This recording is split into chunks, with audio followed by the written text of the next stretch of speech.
નમસ્કાર દોસ્તો, આપ જોઈ રહ્યા છો સાયક્લોપીડિયા હાઉસ સંચાલિત નવસારી લાઈવ। નવસારીમાં વરસાદ આવવાને લઈને આમ તો રાહતના સમાચાર છે, પરંતુ નવસારીજનો માટે આ કેટલાક ભયજનક અને દુઃખદ સમાચાર છે। ભયજનક એટલા માટે કે શહેરમાં ઠેર ઠેર પાણી ભરાવાની સમસ્યા સાથે સાથે ભૂવા પડ્યા છે। ત્યારે જ્યાં પાણી ભરાયું હોય ત્યાં ભૂવા પડવાને કારણે અથવા તો ત્યાં મોટા ખાડા પડવાને કારણે અનેક લોકો એ ખાડામાં પડવાની શક્યતા છે। તો બીજી તરફ શહેરના કેટલાય વિસ્તારોમાં જળબંબાકારની સ્થિતિ પણ જોવા પડી છે। થોડે જ વરસાદમાં શહેરમાં પાણીના નિકાલની સમસ્યા ઉદ્ભવી રહી છે। મહાનગરપાલિકા બન્યા બાદ પ્રી મોન્સૂનની કામગીરી અને ઠેર ઠેર પાણી નિકાલ માટે ગટરો કરવામાં આવી હોવાના દાવા કરવા વચ્ચે આજે શહેરના મુખ્ય માર્ગો પર પણ પાણી ભરાઈ જવા પામ્યું છે। ત્યારે આપ જે દ્રશ્યો જોઈ રહ્યા છો એ નવસારીના વેરાવળ ખાતે આવેલા મચ્છી માર્કેટના દ્રશ્યો છે। મચ્છી માર્કેટના માં પણ આપ જુઓ છો તે રીતે હાલ અહીંયા થોડું કામગીરી કરવામાં આવ્યા બાદ આખો રસ્તો કાદવ કિચડવાળો થઈ ગયો છે। રસ્તો તૂટી પડ્યો છે અને રસ્તામાં ઠેર ઠેર ભૂવા પડવા પામ્યા છે। ત્યારે અહીંયા રસ્તો બનાવ્યા બાદ યોગ્ય કામગીરી નહીં કરવાને લઈને અહીંયાના લોકોને ભારે મુશ્કેલી પડવા જઈ રહી છે અને અહીંયાથી આવતા જતા વાહનો પણ આ ખાડામાં ફસાઈ જવાની સમસ્યાઓ છે। આપ જોઈ રહ્યા છો તે રીતે અહીંયા એક આ ટેમ્પો આ રીતે આ ખાડામાં ફસાઈ ગયો છે।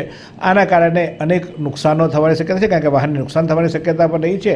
ત્યારે કેટલાય લોકો આ વિસ્તારમાં હવે આવતા ડરે છે, કારણ કે અહીંયા જ્યારે આ પરિસ્થિતિ હોય ત્યારે કોઈના વાહનો ત્યાં ખોટકાઈ જાય અથવા તો વાહનને નુકસાન થાય એટલે વાહન ચાલકો પણ આ વિસ્તારમાંથી આવતા જ રહે છે। ત્યારે પ્રજાને હાલાકી પડી રહી છે।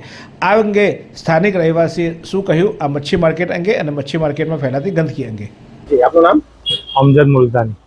શું સમસ્યા છે આ વિસ્તારમાં? ગંદકી છે અને પાણી ભરાઈ જાય છે। આ દર ચોમાસામાં જેવો પહેલો વરસાદ ચાલુ થાય ને એટલે પહેલેથી જ ગંદકીનું સામ્રાજ્ય ચાલુ થઈ જાય છે। એ લોકો જો પ્રી મોન્સૂન જો કામ કરી દે ને પહેલેથી તો આ બધું જોવાનું ના મળે એમ। ખાસ કરીને મત્સ્ય ઉદ્યોગ બાજુમાં જ છે, ગંદકી કરી રહ્યા છે, થર્મોકોલ નાખી રહ્યા છે। હા, એ થર્મોકોલ છે ને એ લોકો ઘડી વાર લગભગ જેટલા બી બોક્સ આવે છે મોટા મોટા ટેમ્પાના એ બધા જ અહીંયા જ કાઢવે, એનો કોઈ નિકાલ નથી લાવતા। કારણ કે 10 બોક્સ લઈ જાય નગરપાલિકા વાળા ને આ લોકો બધા અહીંયા જ રવા દે ને એ મચ્છીની અંદર જે બધું બગાડનું પાણી છે એ બધું અહીંયા ગંધાય છે। રહેવાસીઓ નાક બંધ કરીને જવું પડે, મતલબ કોઈ બી રાહદારી બી અહીંયાથી પુલ પર બી જાય ને તો પણ મોં પર રૂમાલ યા તો પટકું બાંધીને જતા હોય અક્ષર તમને જોવા મળે એમ। ભૂવા પડી ગયા, ભૂવા પડી બી ગયા, કેટલા મોટા મોટા ભૂવા પડી। હમણાં ટેમ્પો સવારના જ ફસાઈ ગયો એક પાણીવાળા ભાઈનો, તો કેટલા લગભગ 10 થી 15 જણાએ ધક્કો મારીને કાઢ્યો। કમ્પ્લેન કરી છે? કમ્પ્લેન અમે ખાલી વિડીયો ઉતારીને પેલા મોકલાવ્યો છે અમારા વોર્ડ નંબર પેલા એમને, તો હવે પછી કીધું કે 7 વાગ્યા લગીનમાં કરી જાય એમ કીધું એમ મતલબમાં। તો આપ જોઈ રહ્યા છો તે રીતે અહીંયા શહેરનું દબાણ શાખા અને માર્કેટ શાખા કાર્યરત છે અને અત્યારે ચોમાસામાં આમ એમની પાસે બહુ કામગીરી નથી, પરંતુ આપ જોઈ રહ્યા છો તે રીતે આ મચ્છી માર્કેટમાં જે માછલા લઈને આવતા જે બોક્સ હોય છે એ થર્મોકોલના બોક્સને માછલા કાઢ્યા બાદ એને આ રીતે ખુલ્લામાં ફેંકી દેવામાં આવે છે। કોઈ વ્યવસ્થા કરવામાં નથી આવી, કારણ કે મચ્છી માર્કેટ એ બનાવવામાં મહાનગરપાલિકાએ બનાવી છે અને એમને ખબર છે કે અહીંયા જ્યારે બરફ અને ખાસ કરીને બરફને માછલાને સાચવવા માટે આવા થર્મોકોલના બોક્સ અને અન્ય વસ્તુ રાખવી જરૂરી છે અને આવતી હોય છે, ત્યારે એના નિકાલ માટે યોગ્ય કચરાપેટી અથવા તો યોગ્ય વ્યવસ્થા કરવાને અભાવે આજે લોકો ખુલ્લે આમ એ બોક્સો ફેંકી દે છે અને વેરાવળ જે પુલ છે એટલે કે જે વેરાવળ જતો જે પુલ છે એ પુલની નીચે આ નાખી દેવામાં આવે છે। હવે પુલ આવશે એટલે આ પાણી ભરાશે અને આ પાણી ભરાશે એટલે આ થર્મોકોલના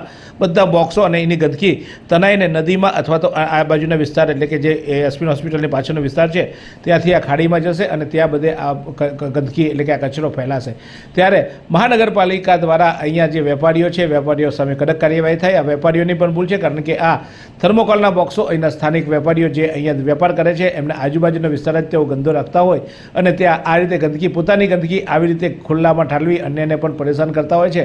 ત્યારે આવા વેપારીઓ સામે પણ લાલ આંખ કરવી જોઈએ, કડક કાર્યવાહી કરવી જોઈએ અને તાત્કાલિક આ જે થર્મોકોલના બોક્સ જે પડ્યા છે એને હટાવવા માટે પણ મહાનગરપાલિકા કાર્યરત બને એવી સ્થાનિકોની માંગ છે।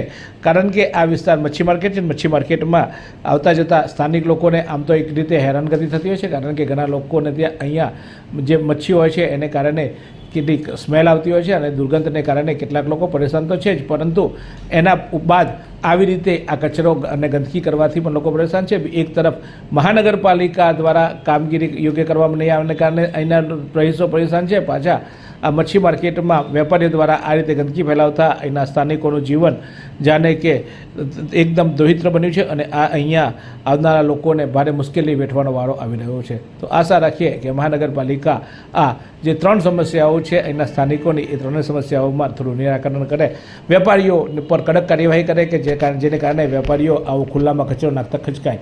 તો જોતા રહો આ જ રીતે નવસારી લાઈવ. શું તમે શરીરના સાંધાના દુખાવાથી પીડાઈ રહ્યા છો કે પછી તમે કોઈ સ્પોર્ટ્સ ઇન્જરીથી પીડાઈ રહ્યા છો? લકવાની બીમારી બાદની પીડા સહન કરી રહ્યા છો? શું તમને સ્પાઇનલ પ્રોબ્લેમ છે? તો આ તમામ દુખાવાને હવે બાય કરી દો, કારણ કે માસ્ટર ડિગ્રી ધરાવતા ખૂબ જ અનુભવી ફિઝિયોથેરાપિસ્ટ ડૉક્ટર અમિત પટેલ પાસે તમે આ તમામ સમસ્યાઓનું સચોટ નિદાન કરાવી ફરીથી નોર્મલ જિંદગી જીવી શકો છો. તો સરનામું નોંધી લો. Comprehensive care centre, DD street, library પાસે, અનુરાગ સારીઝની લાઇનમાં, નવસારી.